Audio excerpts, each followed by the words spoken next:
So ever since the loss on the weekend, we've had quite a lot of transfer news that has come through in the last couple of days. Gianluigi Donnarumma, Ederson, Savinho, Rodrygo, all of the common names at the moment, including obviously Akanji as well. So I'm going to run you through all of the transfer updates that we've got in the last couple of days as we are now approaching transfer deadline day. We are now in the final week of the transfer window. So I'm going to try and give you guys as much updates as possible in the next couple of days. And I would expect some new signings as well with all of the transfer news currently coming out and some outgoings as well. But let's get into some of the new transfer news. And let's start with the goalkeeper situation, because the goalkeeper situation has been one which has been running on for a couple of weeks now. Obviously, we've started James Trafford in goal in the last couple of Premier League games. Obviously, the new signing, he's just adjusting life back at Manchester City. But then you've obviously got the situation with Ederson up in the air. Ederson was on the bench on the weekend, but also in the first game week, Ederson was not in the matchday squad. Pep Guardiola said he was injured. And I just feel like there's been a lot of instability with Manchester City with the goalkeeper situation, that I'm glad that the transfer window is closing in a week, because it means that this situation will finally be sorted. And I think we've got some of the answers over who is going to be the starting goalkeeper for Manchester City in the coming weeks. And let's start off with some of the transfer news here, as it's come out that there is still plenty of work for Ederson to Galatasaray to be done. Manchester City have spoken to PSG about signing Gianluigi Donnarumma, yet that deal can only start to move if Ederson leaves. Steffan Ortega was told he could leave when Manchester City signed James Trafford. And in relation to individually the Ortega situation, news came out that there has been interest from the Premier League and Bundesliga clubs for Steffan Ortega, as well as an inquiry from the Championship, but the Manchester City goalkeeper wants to be the number one at a club, challenging for major honours. With Fabrice Hawkins also reporting on the Ederson Donnarumma situation, saying that Manchester City remain in talks with Galatasaray over Ederson and hope to find a solution to the transfer for the Brazilian. A condition to make a deal for Donnarumma happen, which has obviously been the condition which has been repeated over and over again all summer. This came out after a bombshell piece of news did drop from Fabrice Hawkins. As you can see here, PSG are ready to accept around 30 million euros for Gianluigi Donnarumma, as they want him to leave this summer. The Italian wants to join Manchester City. That was reported by Fabrice Hawkins, and underneath, as you can see right here, Fabrizio Romano puts the with that face and the eyes emoji. And I don't know if you know much about what Fabrizio Romano does when he posts like this, but he only ever posts like this when he knows something is about to happen. And that means that Manchester City will be signing Gigi Donnarumma, in my opinion. And it makes sense, because Fabrizio Romano, just after the Tottenham Hotspur game, posted this right here, saying Gigi Donnarumma has agreed on personal terms with Manchester City, keen on joining Pep Guardiola. Negotiations are also underway between Manchester City and PSG. Fee will be under the initial 50 million euro request. Deal still depends on Ederson exit this summer, with Galatasaray still keen. And for me, I am just very convinced that Gigi Donnarumma will be a Manchester City player within the week's time. The 30 million euro mark has been agreed between PSG and Manchester City. Personal terms have been agreed between Donnarumma and Manchester City. And the deal all depends, and it all hinges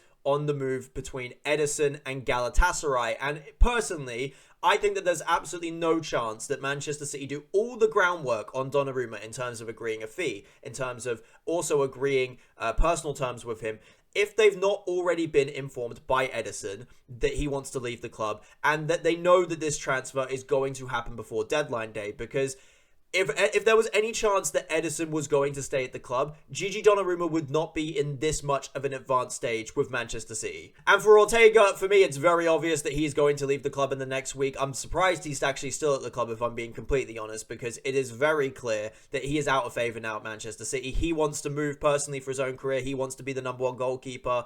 And I'm just surprised that he's not found a club. I'm sure there's plenty, as the reports have suggested, that Bundesliga clubs are open. We saw some Premier League clubs linked to him as well for the number one spot earlier in the window. So I fully expect him to move to either a Premier League or a Bundesliga club, pushing kind of the mid-table range, if not, a little bit higher than that. But I would fully expect Ortega to leave the club. I expect Donnarumma to also join the club to replace Ederson, who is very likely to go to Galatasaray. And look, ultimately for James Trafford, it's an unfortunate situation. I understand why people say that, it's unfair on Trafford. He's been brought in for a lot of money. re-brought into the club, and a lot of people expect him to develop into that number one goalkeeper. But realistically, if Manchester City are to lose Ederson this window, and Ederson has his sights set on leaving the club, bringing in Gigi Donnarumma as the number one replacement just makes sense. It's a great market opportunity. You can bring him in for a cut fee of 30 million euros. I mean, that is way less than even what we got James Trafford for, and he's ready to come straight in and be a really good goalkeeper, a world-class goalkeeper for Manchester City. So for me, this one makes complete sense. And another really interesting transfer situation which has developed over the last week or so has been the Manuel Akanji situation, right? I've been saying all window that we should probably get rid of Manuel Akanji at this stage. Obviously, he's just getting into his 30s now. We've seen a little bit of a decline in his performances, and we've recently seen all of the rumors of Galatasaray coming in for him, and there's been a lot of transfer updates that have come out about how Galatasaray, Manchester City have agreed not personal terms, they've agreed a fee, they've agreed terms between club to club. However, between Galatasaray and Manuel Akanji, that has not been sorted yet because Manuel Akanji does not have the desire to join Galatasaray.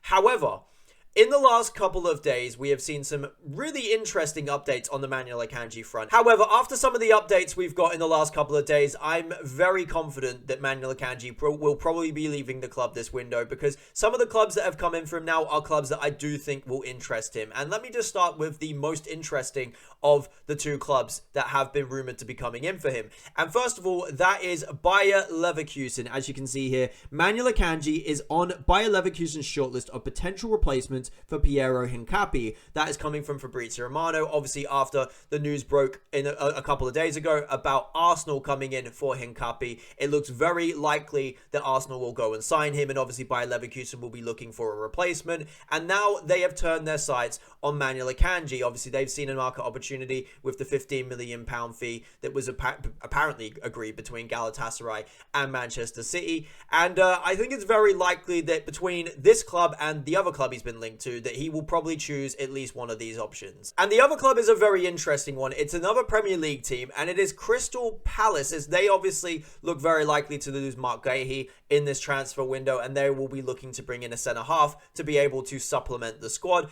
And it looks like Manuel Akanji is a real target for them, as it has been verified by Sky Sports News, as you can see here, that Crystal Palace have made an official £15 million offer, including bonuses for Manchester City's Manuel Akanji. And as you can see, obviously, Crystal Palace have made an approach for Akanji, confirmed by Sky Sports News. And between Bayer Leverkusen and Crystal Palace, I would be very surprised if Manuel Akanji did not leave for either one of them, because at Bayer Leverkusen and Crystal Palace, he's going to be guaranteed week in, week out football. At Manchester City, he's not going to be guaranteed that. With the centre-back options now at the club, with Gvardiol, Diaz, Stones, even Kusanov, who's probably ahead of him in the pecking order, I just think that, you know, it's the right time for Manuel Akanji to leave. He's going to get regular minutes at a Crystal Palace or a Bayer Leverkusen, and I'll be very interested to see if he does join one of them, which one of those two clubs he does pick. My gut feeling is that he will go to the Bundesliga and join Bayer Leverkusen. However, I do think there is a slight chance that he would join Crystal Palace because they're in European football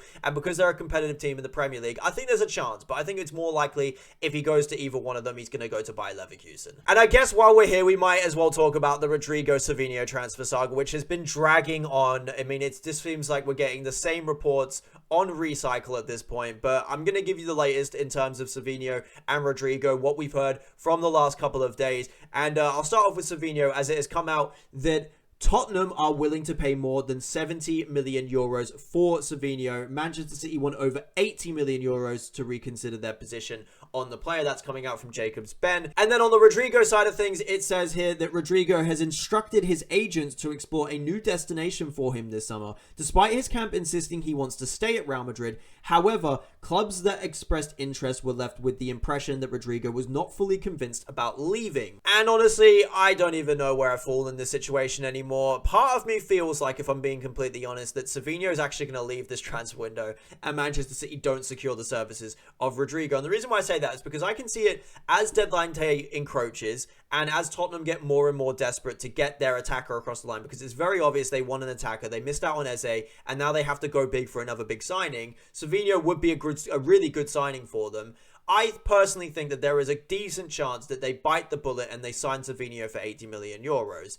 And if they put up that money, Manchester City reconsider their position, let him go, I really am just not convinced on the Rodrygo side of things. I don't know. It just seems like he loves Real Madrid so much that it's going to be very difficult to pry him out of that club. I feel like he's going to try and fight for his place this season. And I just feel like there is a chance, I'm not saying it's 100%, but there is a chance that Manchester City get an egg on our face in this situation by letting Savinho go, thinking that potentially we can get Rodrygo, and then we don't get Rodrygo over the line. However, maybe the club know the position of Rodrygo already. Maybe it's crystal clear to them. Maybe they know that Rodrygo is not going to leave this window, and therefore they're not going to go for Savinho.